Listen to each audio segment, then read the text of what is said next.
दोस्तों, आज हम आपको एक प्राचीन कहानी का श्रवण करा रहे हैं। ये कहानी है एक राजा और साधु की। दोस्तों, आज की यह प्यारी सी कहानी आपको ढेर सारी प्रेरणा देकर के जाएगी। इसलिए आप सभी से अनुरोध है कि वीडियो के अंत तक बने रहें।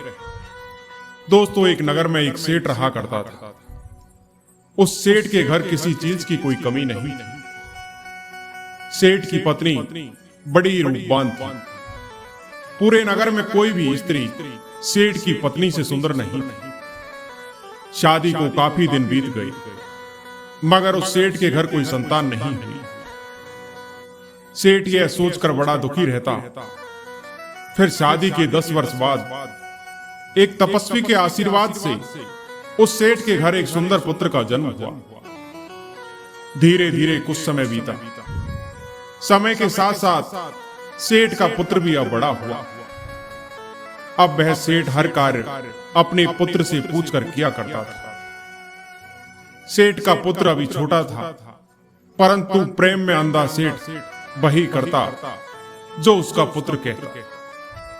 उस सेठ का पुत्र अगर कोई गलत कार्य करने के लिए भी कहता तो सेठ उसे भी कर दिया करता था।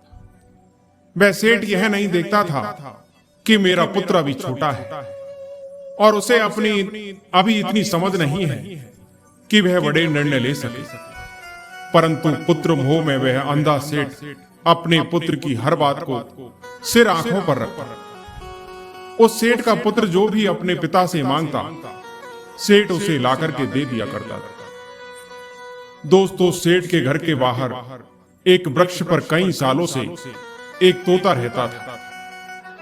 वह तोता उस सेठ के घर के बाहर एक पेड़ पर कई सालों से रहा करता था।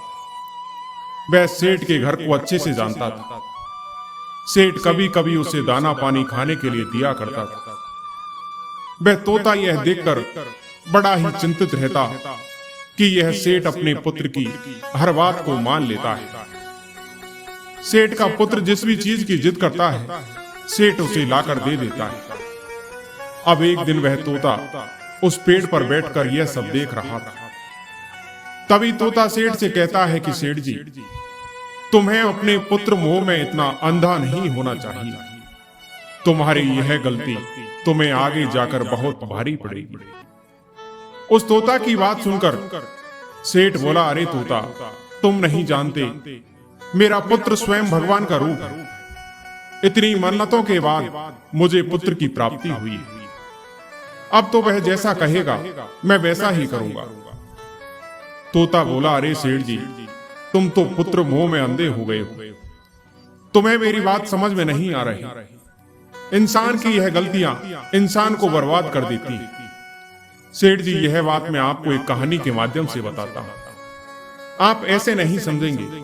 मैं आपको एक कहानी सुनाता हूं। तब सेठ कहता है कि ठीक है तोता, तुम कहानी सुनाओ। तब तोता अपनी कहानी प्रारंभ करता है और कहता है, सेठ जी, आप इस कहानी को ध्यान से सुनिएगा और इन बातों को याद रखिएगा।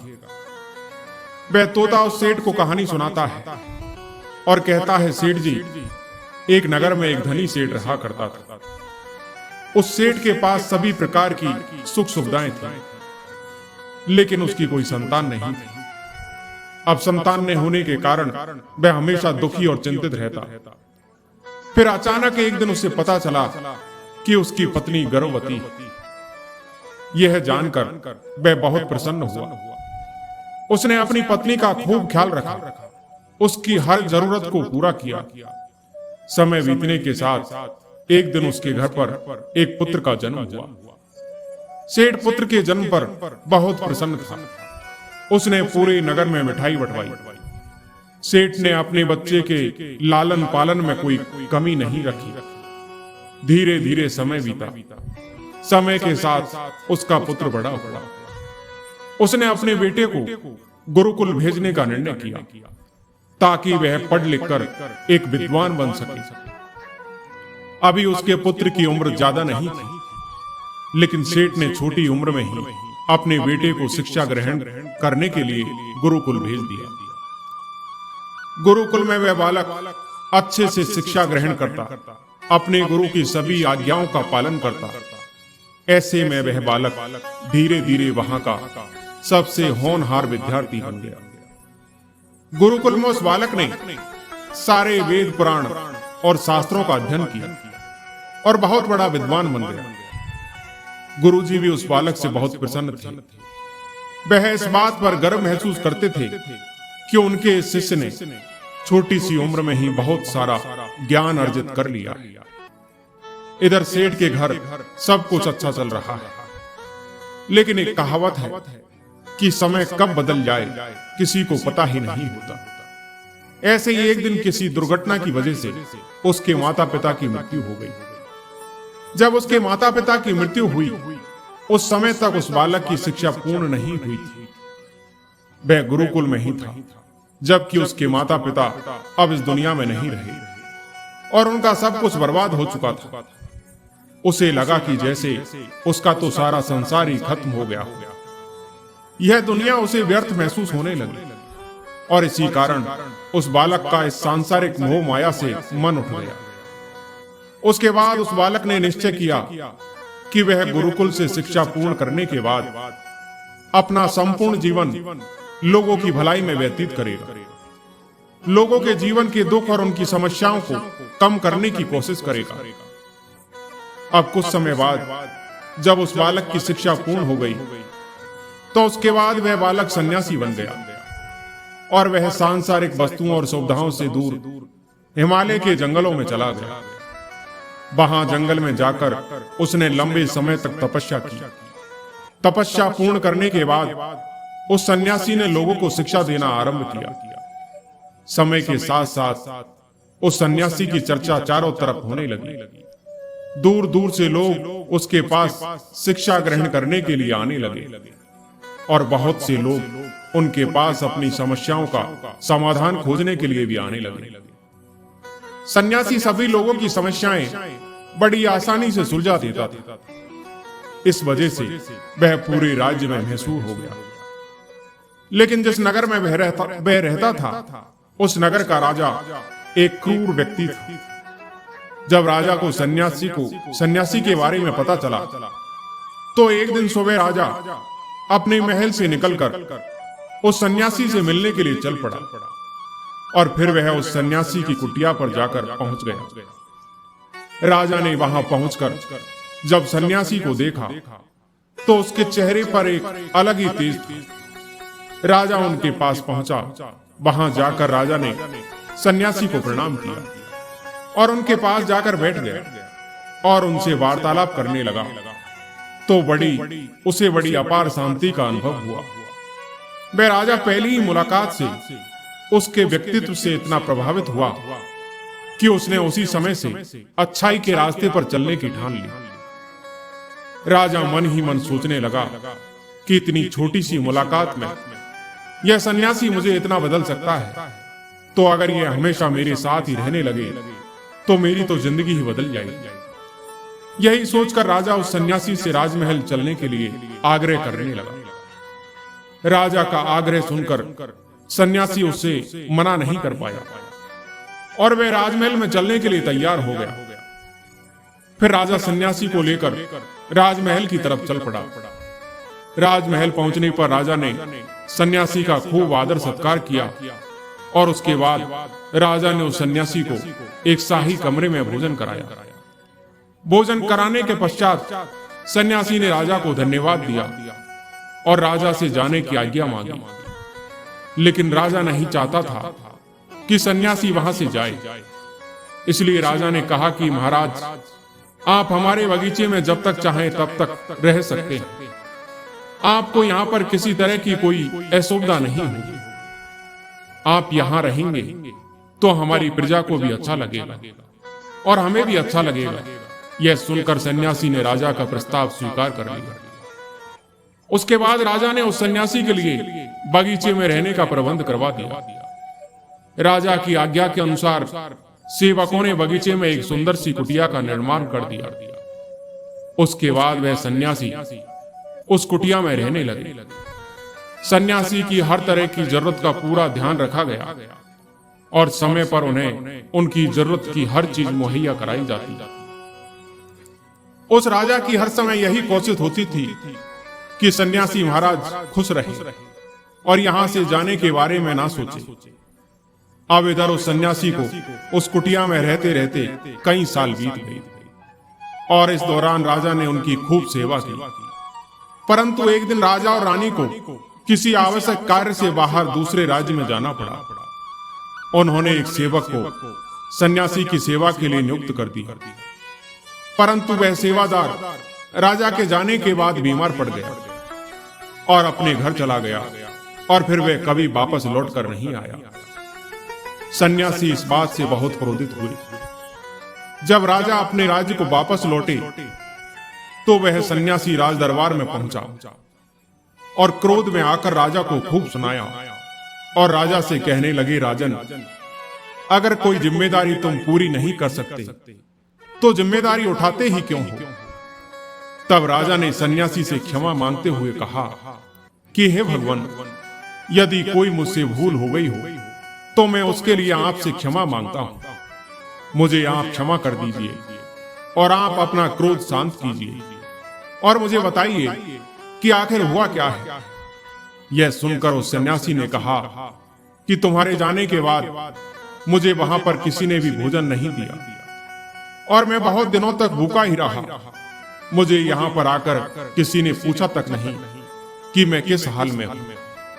यह सुनकर राजा ने सन्यासी से फिर से क्षमा मांगी और कहा कि महाराज, आज के बाद ऐसी गलती नहीं होगी। फिर कुछ समय बाद मामला शांत हो गया। उसके बाद राजा ने उस सन्यासी को कोई भी शिकायत का मौका नहीं दिया। उसकी खूब सेवा की। कुछ दिनों के बाद राजा को फिर से किसी आवश्यक कार्य से अपने राज्य से बाहर जाना पड़ा, लेकिन राजा नहीं चाहता था कि इस बार उसके पीछे से सन्यासी की देखभाल में कोई कमी रहे। इसलिए राजा ने राज्य से बाहर जाने से पहले अपनी रानी को कहा कि जब तक मैं राज्य में वापस नहीं आऊं तब तक आप स्वयं सन्यासी की देखभाल करोगे। यह सुनकर रानी ने कहा कि जी महाराज, आप निश्चिंत होकर जाइए, मैं सन्यासी महाराज की अच्छे से देखभाल करूंगी। उसके बाद रानी हर रोज भोजन बनाकर सन्यासी महाराज को भेज दिया करती। लेकिन एक दिन रानी नहाने के लिए चली गई और सन्यासी महाराज को भोजन देना भूल गई। सन्यासी ने काफी देर तक भोजन का इंतजार किया, लेकिन जब भोजन नहीं आया तब सन्यासी सोच में पड़ गई कि आज खाना क्यों नहीं आया। उसके बाद सन्यासी ने सोचा कि वह खुद राजमहल में जाकर देखेगा कि आखिर अब तक खाना क्यों नहीं पहुंचा। यह सोचकर वह सन्यासी महल में पहुंच गए। जब वह महल के अंदर पहुंचे तब वहां उसकी नजर रानी पर पड़ी और रानी के सुंदर रूप को देखकर सन्यासी चकित हो गया। रानी की सुंदरता सन्यासी के मन पर घर कर गई और वह वहां से बिना कुछ कहे ही अपनी कुटिया में लौट आया। सन्यासी उस रानी के बारे में ही सोचता रहा और वह खाना पीना छोड़कर अपनी कुटिया में एक तरफ पड़ा रहा। उसने कई दिनों तक कुछ भी नहीं खाया, जिस कारण वह बहुत ज्यादा कमजोर हो गया। कुछ समय बाद राजा महल वापस लौटे तो जब राजा को सन्यासी की ऐसी हालत का पता चला तो वह सीधे सन्यासी के पास पहुंचे और बोले, हे भगवान, क्या बात है, आपको क्या हो गया? आप इतने कमजोर कैसे हो गए? मेरे इस राज्य में रहते हुए आखिर आपको किस बात की चिंता है और आप किस गहरी सोच में डूबे हुए हैं? हे भगवान, क्या आप मुझसे कोई भूल हो गई? राजा की बात सुनकर सन्यासी ने कहा, नहीं राजन, आपसे कोई भूल नहीं हुई। यह सुनकर राजा ने कहा, तो फिर आखिर क्या बात है? आप मुझे बताइए, मैं आपकी परेशानी जरूर दूर करूंगा। यह सुनकर सन्यासी ने राजा से कहा कि हे राजन, मैं आपकी रानी की अद्भुत सुंदरता को देखकर उनकी सुंदरता के फेर में पड़ गया और अब मैं रानी के बिना जिंदा भी नहीं रह सकता। सन्यासी की यह बात सुनकर राजा हैरान हो गया और कुछ देर सोचने के बाद राजा ने उस सन्यासी से कहा कि हे भगवान, अगर रानी के कारण आपकी ऐसी हालत हो गई है तो आपको मैं रानी दे दूंगा। राजा सुनकर सन्यासी बहुत प्रसन्न हुआ। इसके बाद राजा सन्यासी को लेकर महल पहुंचे। राजा रानी के पास महल में पहुंचे और राजा ने रानी से कहा कि आपको इस सन्यासी महाराज की मदद करनी चाहिए। यह बहुत कमजोर पड़ गए हैं और मैं नहीं चाहता कि किसी ज्ञानी पुरुष की हत्या का कलंक मेरे सिर पर लगे। उसके बाद राजा ने रानी से पूछा कि क्या यह पाप आप अपने सिर पर लेना चाहती हैं? राजा की यह बात सुनकर रानी ने राजा से पूछा कि आखिर सन्यासी महाराज के दुख का कारण क्या है? राजा ने रानी से कहा कि यह सन्यासी आपकी अद्भुत सुंदरता के दीवाने हो गए। राजा की बात सुनकर रानी ने कहा कि महाराज, आप चिंता मत करिए, अब आप सब कुछ मेरे ऊपर छोड़ दीजिए। मुझे पता है कि मुझे अब क्या करना है। ना तो आपके ऊपर हत्या का पाप लगेगा और ना ही मेरे पवित्र धर्म का नाश होगा। रानी की यह बात सुनकर राजा ने रानी को सन्यासी महाराज को सौंप दिया। उसके बाद सन्यासी रानी को लेकर खुशी खुशी अपनी कुटिया पर पहुंचे। जब रानी सन्यासी की कुटिया पर पहुंची तो रानी ने सन्यासी से कहा कि महाराज, हम इस झोंपड़ी में नहीं रह सकते, हमें रहने के लिए घर चाहिए। रानी की यह बात सुनकर सन्यासी राजा के पास गया और राजा से जाकर कहने लगा कि हे राजन, हमें रहने के लिए घर चाहिए। सन्यासी की बात सुनकर राजा ने उसके लिए घर का प्रबंध किया। इसके बाद सन्यासी रानी को लेकर उस घर में पहुंचा। जब रानी सन्यासी के साथ उस घर में पहुंची तो रानी ने सन्यासी से कहा कि महाराज, यह घर तो बहुत गंदा है और इसकी हालत बहुत खराब है, मैं इस घर में नहीं रह सकती।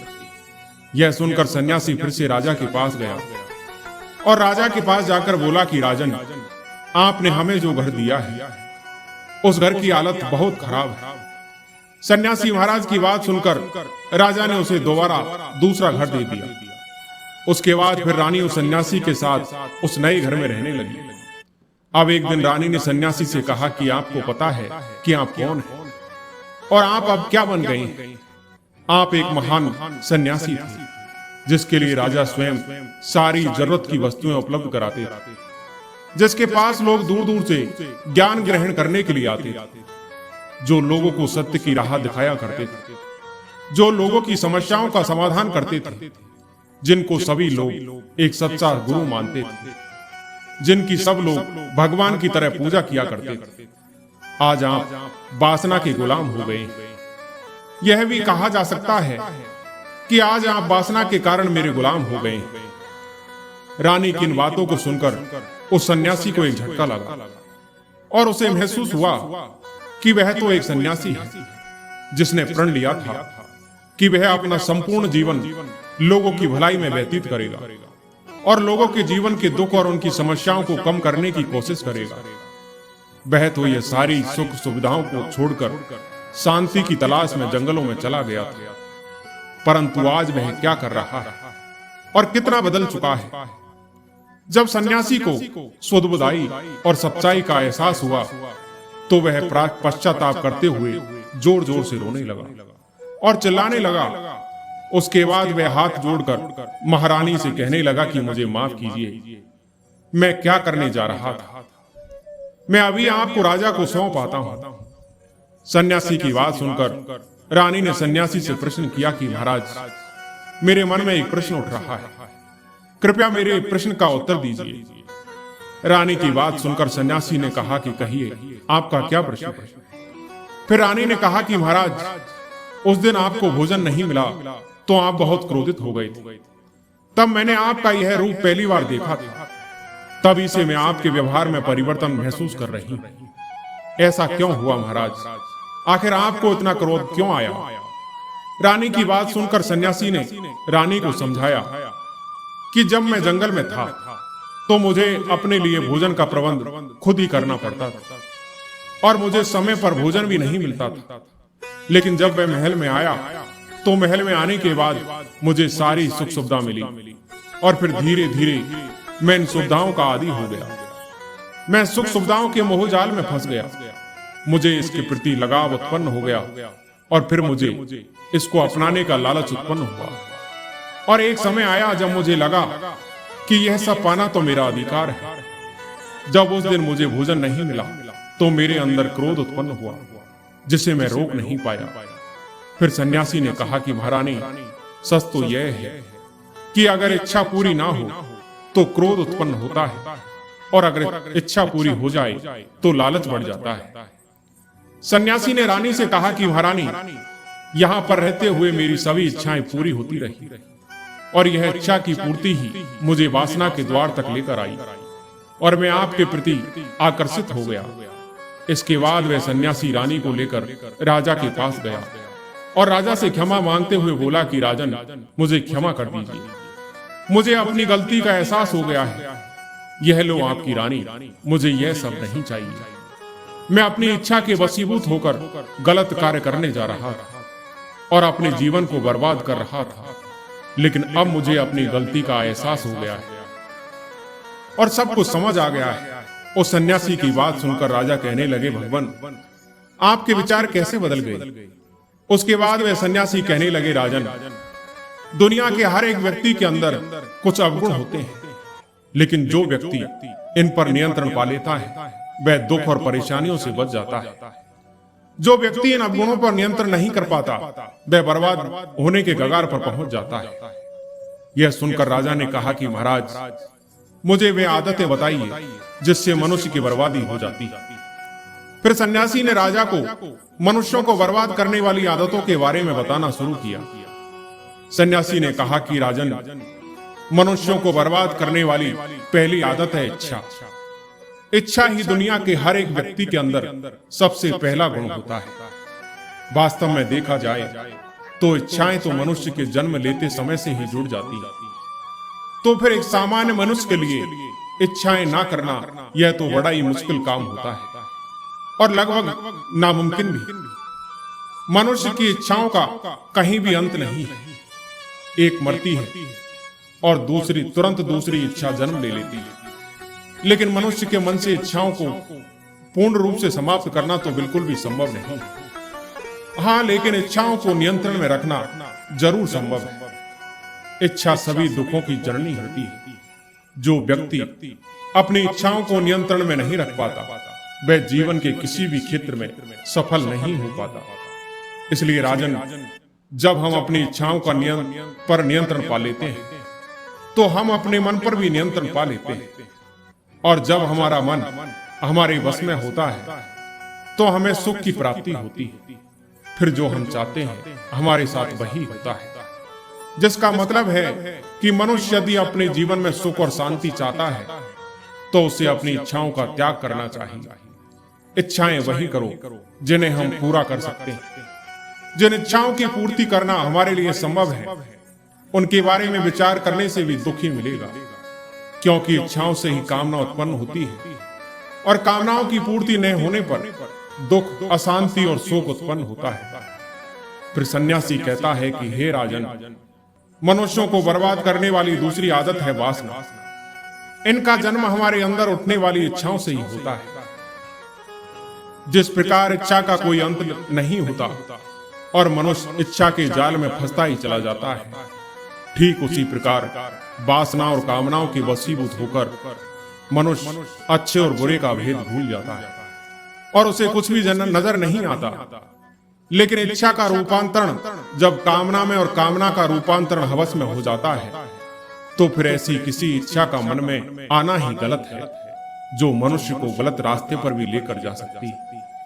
क्योंकि एक बार यदि मनुष्य इस प्रकार की इच्छाओं के माया जाल में फंस गया है तो फिर फंसता ही चला जाता है और अंततः उसे दुखों का सामना करना पड़ता है। जब उसके मन की इच्छाओं की पूर्ति होने लगती है तो वह और इच्छाएं करने लगता है, और जब उसकी छोटी छोटी इच्छाएं आसानी से पूरी होती जाती है तो धीरे धीरे वह उससे थोड़ा और बड़ा सोचने लगता है, और इसी तरह सोचते सोचते वह बड़ी बड़ी इच्छाएं करने लगता है।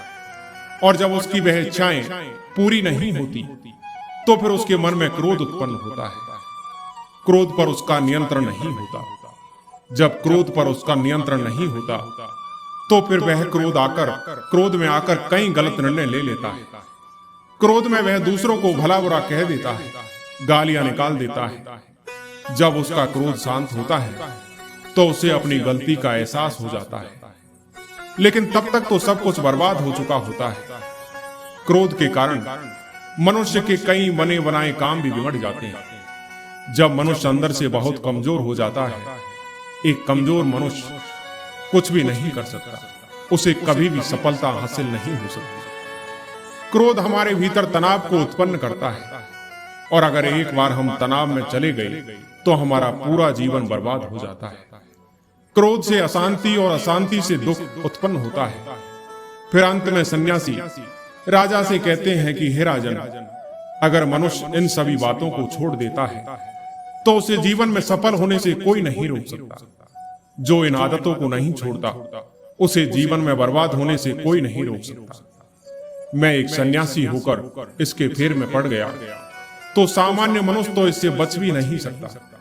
इन सभी का एक ही जवाब है कि इन परिस्थितियों पर नियंत्रण करने के लिए दृढ़ निश्चय, संयम और संतोष जैसे प्रहरियों की आवश्यकता जान पड़ती है। यह ऐसी प्रवृत्तियां हैं जो व्यक्ति को उचित कर्तव्य करने को मार्ग प्रदर्शित करती है, प्रेरित करती है।